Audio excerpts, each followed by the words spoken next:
வாசிக்கிறோம், நிச்சயமாகவே முடிவு உண்டு, உன் நம்பிக்கை வீண் போகாது. ஹல்லேலூயா.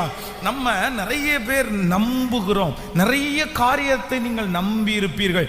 பல மாதங்களாய், வருஷங்களாய் ஆண்டவர் சொல்லுகிற வார்த்தையை நம்பிக்கொண்டே இருந்திருப்பீர்கள். ஆனா நம்புறது போல எதுவுமே நடந்திருக்காது. அப்படியே என்னுடைய நம்பிக்கையெல்லாம் வீணாய் போச்சே, நான் இத்தனை வருஷமா நம்பிட்டு இருந்தேனே, இனி அது எப்படி நடக்க போகிறது? ஆனால் கர்த்தர் இன்றைக்கு தெளிவா வாக்கு கொடுக்கிறாரு. இல்லை மகளே, இல்லை மகனே, உன் நம்பிக்கை ஒரு நாளும் கெட்டு போகிறதற்கு கர்த்தர் விட மாட்டார். உங்களை குறித்து கர்த்தர் நம்ப பண்ணினதை கர்த்தர் நிறைவேற்றுவார். உங்கள் பிள்ளைகளை குறித்து கர்த்தர் நம்ப பண்ணினதை கர்த்தர் நிறைவேற்றுவார். உங்களுடைய எதிர்காலத்தை குறித்து தேவன் நம்ப பண்ணினதை